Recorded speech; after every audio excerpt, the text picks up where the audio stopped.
When bad things happen to us, God forbid, there are three possible responses. Number one, we can suffer. Number two, we can endure. But the real call of tshuva is number three. We can grow. In Judaism, we recognize that bad things really are bad things. It is part of Judaism's greatness that it never said otherwise, that it never saw the world through tinted glasses. The Mishnah says, "Kishem shemevarachim al hatov kach mevarachim al hara." Just as we make a bracha over the good, so we make a bracha over the bad. But it never confused the two. It isn't the same blessing. Over good we say Shechiyanu or Hatov HaMeitiv. Over the bad we say Baruch Dayan Emet.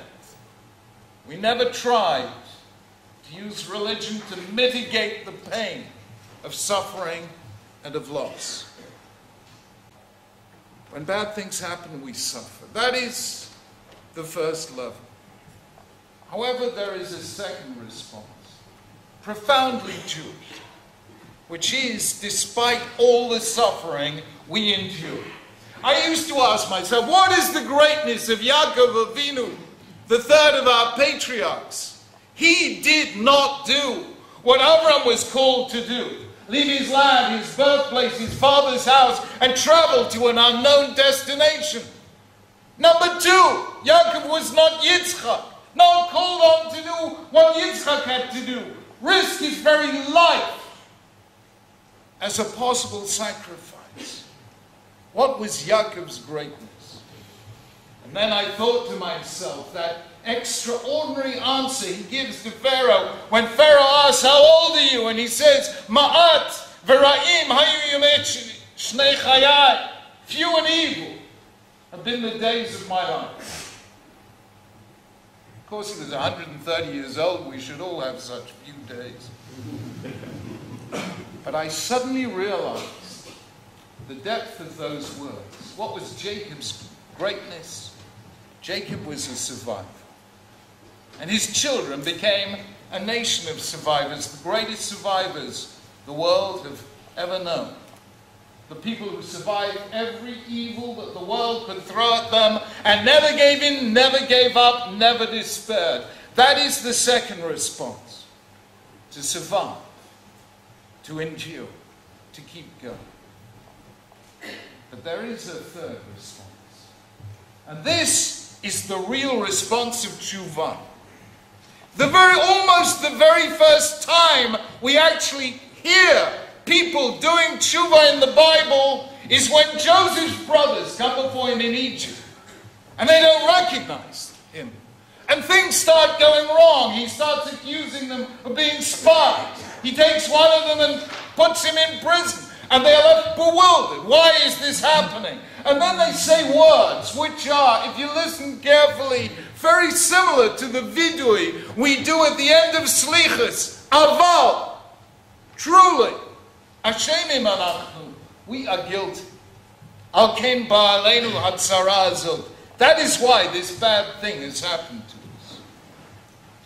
And that, if you read the biblical story carefully, is when a transition begins to take place in men, especially in Yehuda. The first time we see Yehuda in the Joseph story, he is a man prepared to sell his brother Joseph as a slave. The last time we see him is as the man who is willing himself to suffer slavery so that his brother can go free. That is about tshuva. Somebody to whom something bad happens and who doesn't merely suffer, doesn't merely endure, but uses that suffering to grow. Lahavti. The people from whom I have learned more than anyone else these last 20 years were the Holocaust survivors. Did they suffer more than any of us will ever know? Did they endure? Yes, with a strength beyond belief. But was that all? In their old age, one after another started going out to schools, telling their stories, educating a new generation, Jewish and non-Jewish alike, how to fight hatred, how to combat intolerance, how to cherish freedom and never take it for granted. They took all that pain and turned it into greatness. Friends, why am I saying this? We pray our beliefs, but I have a suspicion that 5772 is not going to be an easy year. Not easy for us, not easy for Israel, and not easy for the world. The Middle East is in turmoil. Israel is embattled on all sides.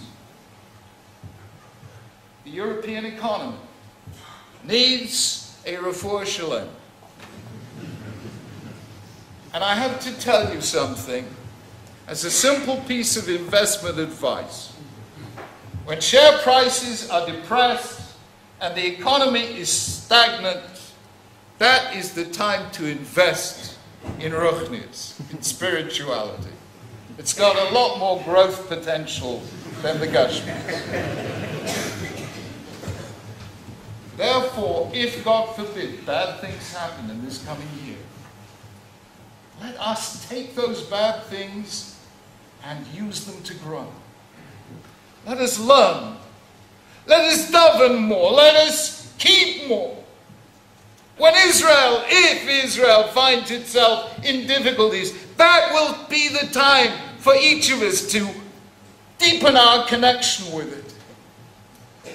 Friends, the greatness of Jacob, whose children we are, the greatness of Yehudah, whose name as Yehudim we bear, the greatness of the Holocaust survivors, the greatness of people like Abraham and Israel, is that they took the bad and turned it into good. They took every blow of fate as an angel saying, grow.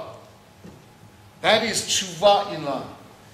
That is the real tshuva out of which, out of even pain, we, every one of us, can achieve greatness. In these coming days, in this coming year, may Hashem not make us need this idea. May He bless us with good and with health and with peace. But if, God forbid, difficult moments happen to any of us, know that that is God calling on us to grow and helping us every inch of the way. In the coming year, may Hashem give us the strength to grow. And may He write each of us in the book of life. Amen.